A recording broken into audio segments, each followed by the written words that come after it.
Mga kababayan ko, may papakita ko sa inyo isang vlog ng ni BP Sara na nagpaplano pumunta ng Doha, Qatar. 8 days ago ito yung video niya. Play natin.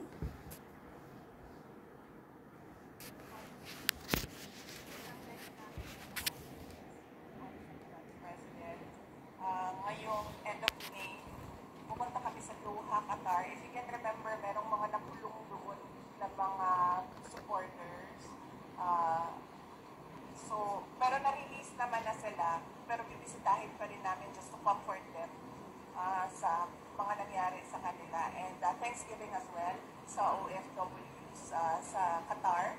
So meron kaming Qatar on May 27, and then meron kaming Thanksgiving yon sa Doha, May 27. And then May 31, merong program, may rally doon, ICC sent sa PRO doon sa The Hague, sa harap ng detention center where they call it Duterte Street. So wala akong birthday celebration for this year. Lahat ito para sa ICC case. Yes, and then after that, meron pa kaming mga series of ICC sent home na mga rallies sa iba't ibang bansa. Inaayos lang namin yung mga permits from the local government sa doon saan yung rallies. So ang updates is from that campaign,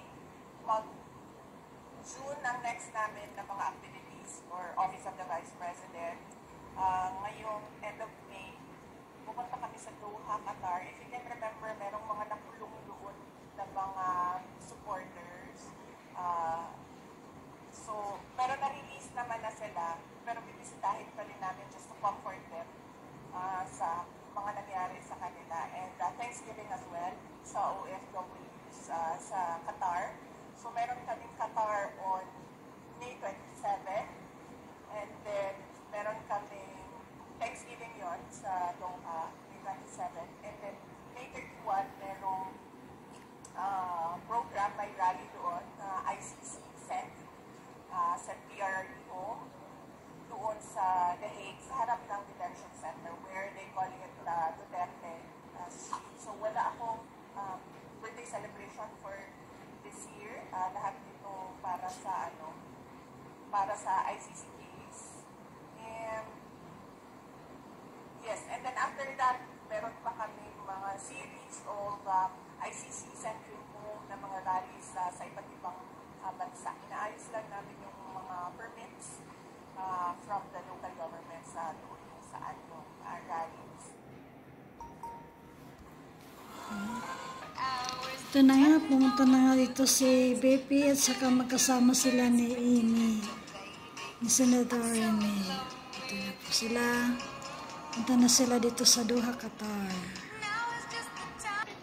Ito pa yung isang video na pumunta na sila dito sa Doha, Qatar. Ito ang patunay na may pumunta nga dito si Sara Duterte. Makikipagkita ang bise sa Filipino community sa Qatar bukas, May 27. At mula po sa Qatar ay magtutungo ang bise sa The Hague, Netherlands, kung saan nakakulong ang ama niya, si dating Pangulong Rodrigo Duterte. Bibisitahin niya ang ama sa June 2 at June 3. Makikiisa rin ang bise sa pagtitipon ng ilang Filipino community sa harap ng ICC Detention Center sa May 31. Nakatakdang bumalik sa Pilipinas si Vice President Duterte sa June 4, isang araw niyan matapos ang itinakdang pag-convene ng impeachment court ng Senado sa June 3.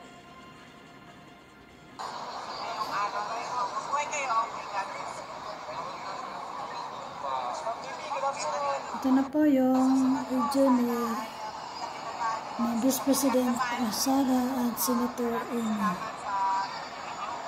dito sa Doha, Qatar. Ito may mga picture pa tayo dito. Isang location. Isang lugar dito sa Qatar. Hindi mo pamilya kung saan ito. Diba yan? doon pala sila sa may Bellagio. Pumunta sila sa may Bellagio, Qatar. Ito yung Qatar sa may Bellagio yan. Bellagio.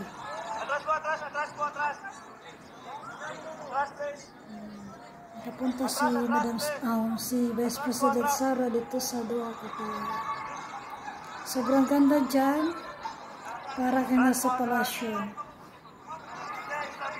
Kasama niya si Senator Amy Marcos. Nga pala ay nandito sa Doha, Qatar.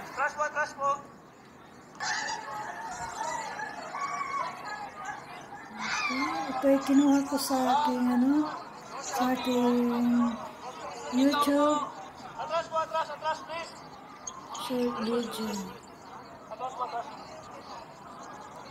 Maligaya yung pagdating dito sa Doha, Qatar.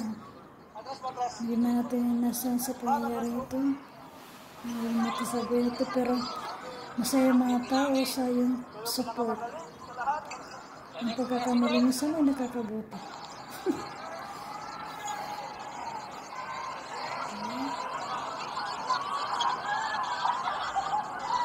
Masaya sila.